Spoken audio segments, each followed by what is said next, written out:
manipulate people into often darker, more negative behaviors.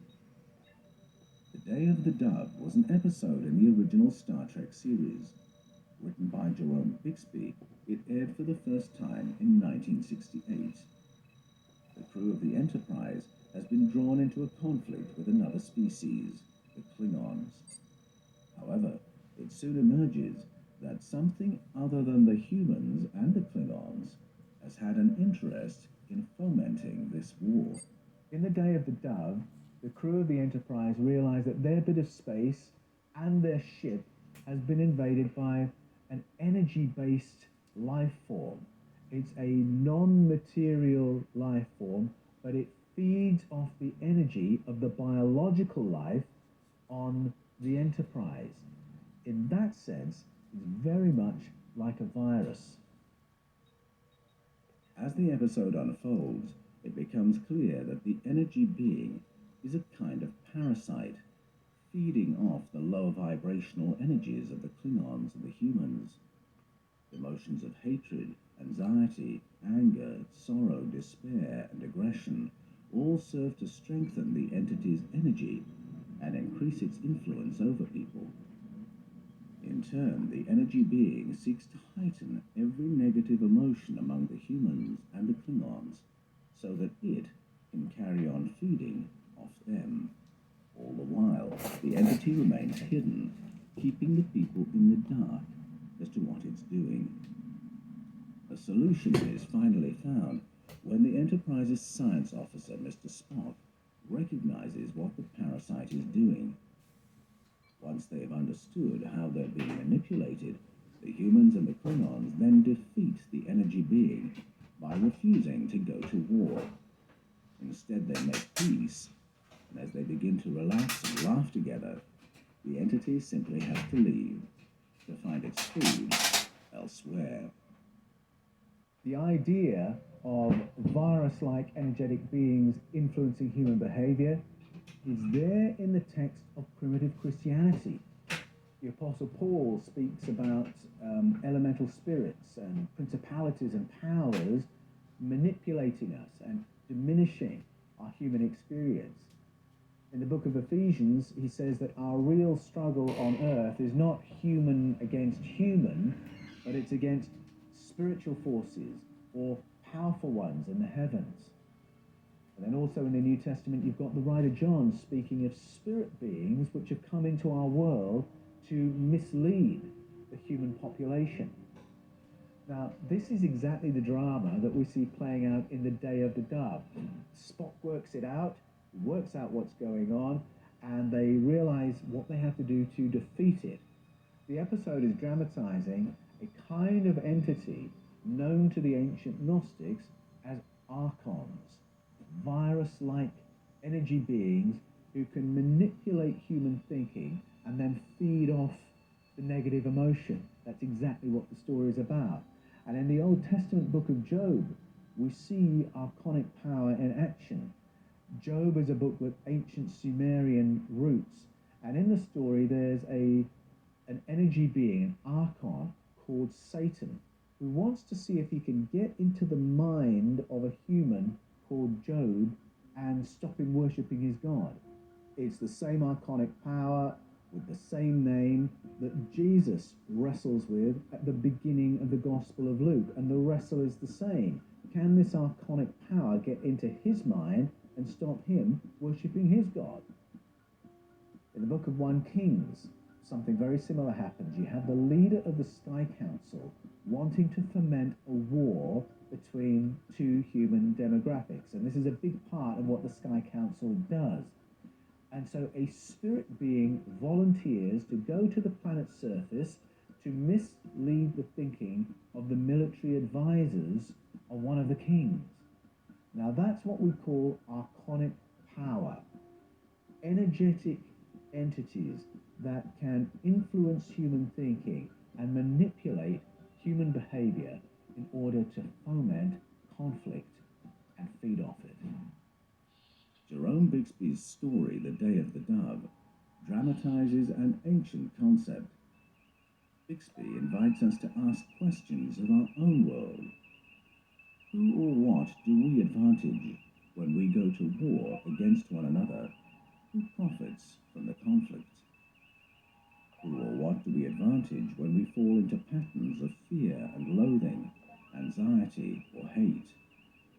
The idea that we may be under the influence of a virus-like life form is wonderfully dramatized in Star Trek's Day of the Dove.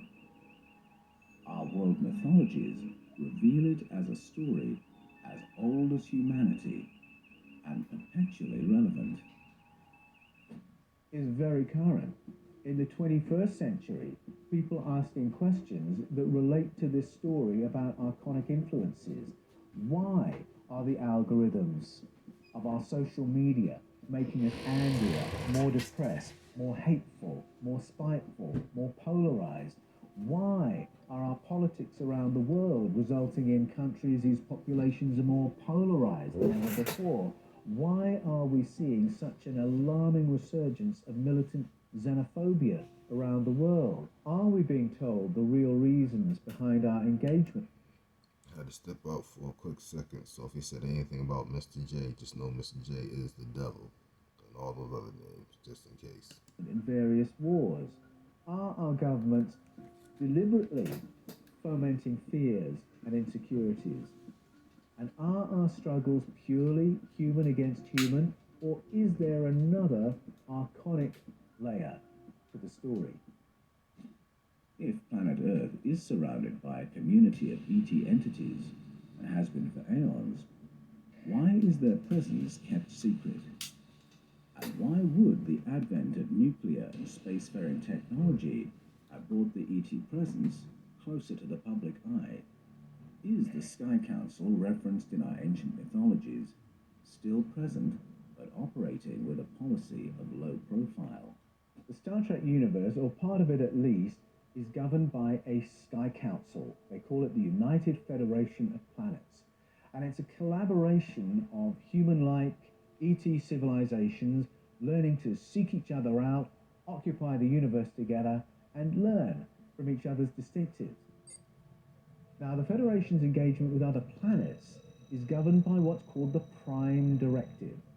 Now, the Prime Directive is the top ethic that holds the Federation together in their explorations. And it says that if an advanced spacefaring civilization turns up to a non-spacefaring planet, a new civilization, a planet unaware of interstellar neighbors, they are not permitted to reveal themselves.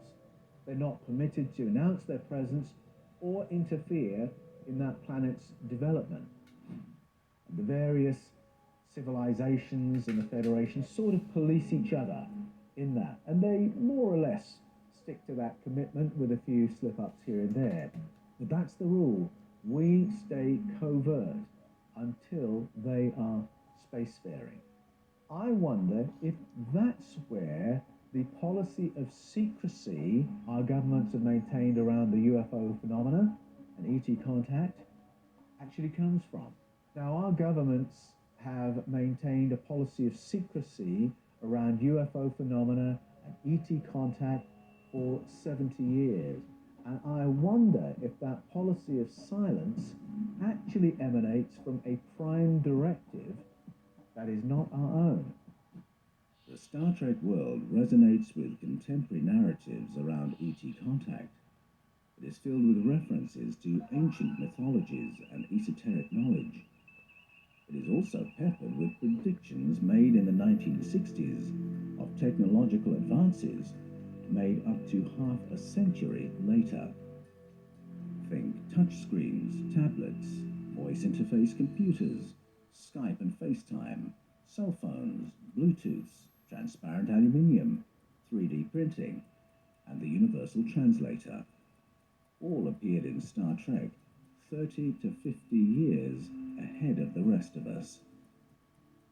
If Star Trek is merely fiction, why is it so imbued with future prediction and the echoes of ancient mythological and esoteric knowledge? Were Roddenberry and his fellow storytellers somehow downloading information from a collective unconscious, or even channeling from a wider field of information? Were Roddenberry and colleagues deliberately recycling ancient world mythologies to tell their stories and ask their questions of a new generation? Were Roddenberry and his scriptwriting acolytes privileged with classified information? Yes, yes, and yes. John Povell is a Hollywood screenwriter. He contributed to Star Trek, and he talks about Roddenberry's involvement with the Esoterica of the Round Table Foundation, with channelers like Dr. Andrea Puharich and DJ Vinod, and with the paranormal investigations of the US Army's Project Penguin. So, did Roddenberry have access to channeled or esoteric knowledge? John Povell says, absolutely. Gene Roddenberry certainly had an interest in Plato and the ancient philosophers, and a quick survey of the early episode titles tells you that. You've got The Way to Eden, Requiem for Methuselah, Who Mourns for Adonis, Elan of Troyes, The Mark of Gideon, Plato's Stepchildren. The allusions are pretty clear. Gene Roddenberry had a close connection with the writer and creator of The Outer Limits, Leslie Stevens Jr. Now, Stevens' dad was a close colleague of Rico Botta. Botta and Stevens were both made rear admirals for their involvement in covert aerospace projects in the 40s and 50s. In fact, Botta was one of the architects of Project Paperclip. That's the operation that brought the top scientific and technological expertise of wartime Germany, transported all those scientists lock, stock, and barrel to America, gave them top security clearances, and put them in the foundations of what was to become NASA. So what all that means is Gene Roddenberry and his friend Leslie Stevens were 1 degree removed from a lot of classified projects. So, privileged information for Gene? I would think so. Gene Roddenberry was also known to have consulted with the RAND Corporation, and they were heavily involved in classified technological explorations. So again, privileged information? I think so. Hey, so check it out. This is a emergency sleeping bag. These things normally cost $30, and during Explores many strange dimensions. It also probes the very origins of sentient life. In Star Trek II, The Wrath of Khan, we see Captain Kirk and his nemesis Khan locked in mortal conflict over a technology called the Genesis device. The Genesis device gave the ability to terraform and seed with the genetic code for biological life any water-bearing planet. It is the cinematic version of the theory of panspermia.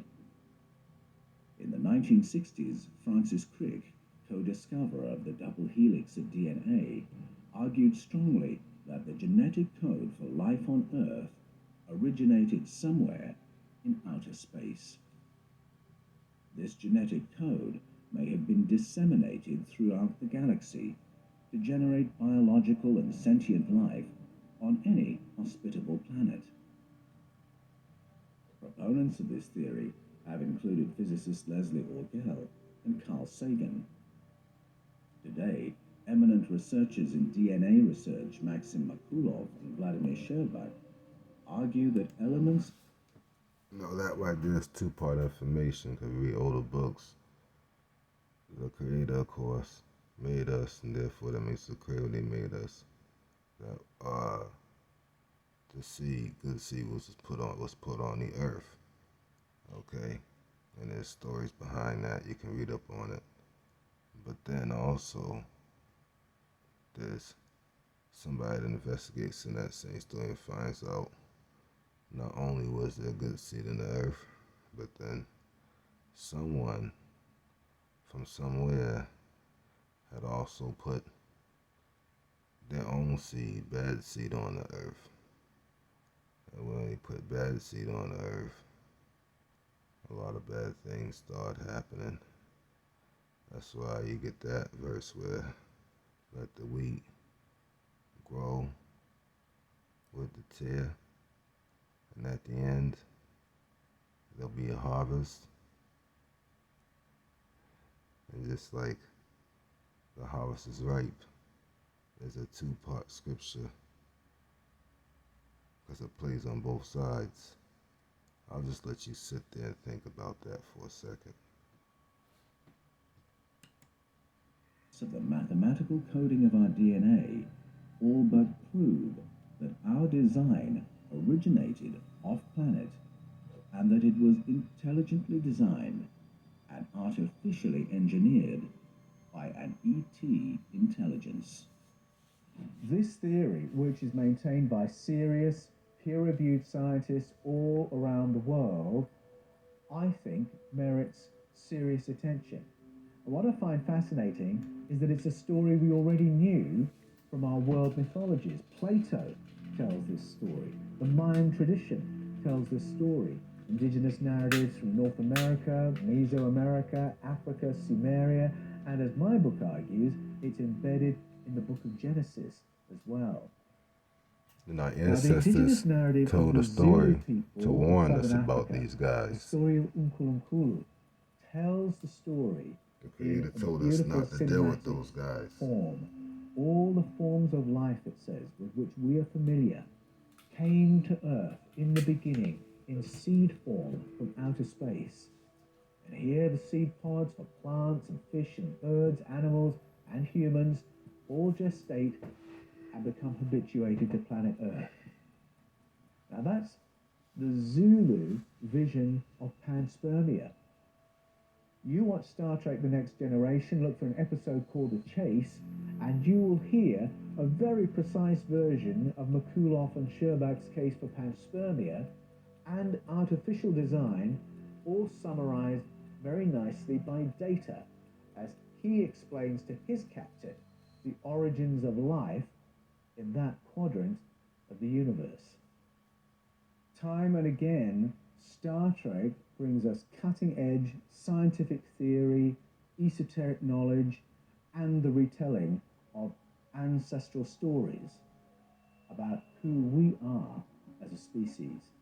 I think the big question that Star Trek asks of us is, can we do consciousness, intelligence, love, and harmony as a diversity of beings, a federation of planets, without destroying one another in the process?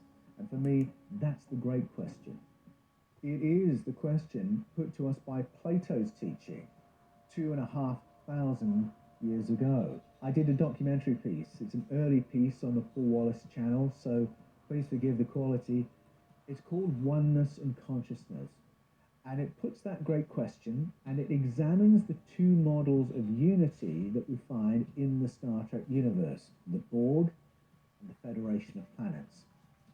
On the one hand, you've got the Borg, who are all about uniformity and control. There's order, but there's no love or creativity or joy in it. And then on the other hand, you've got the Federation of Planets, a galaxy of all kinds of beings. They're comfortable in their diversity, and they're enriching each other from their own differentness, and they're learning about life together. I've been a fan of Star Trek since the 1970s, and in the time that Star Trek has been with us, it has made powerful social and political contributions. It made us think about Vietnam, about civil rights, about the Cold War, about women's rights and acceptance of the other. And at the same time, the esoteric knowledge it carries, privileged information it shares in story form, the ancestral stories it retells, all make Star Trek a story for all people, for all time. And it asks us the great question of life. The Fifth Kind. Check out our official website at www.thefifthkind.com, where you can sign up to receive our latest newsletters, stories, and select featured content that is only available on alternative platforms.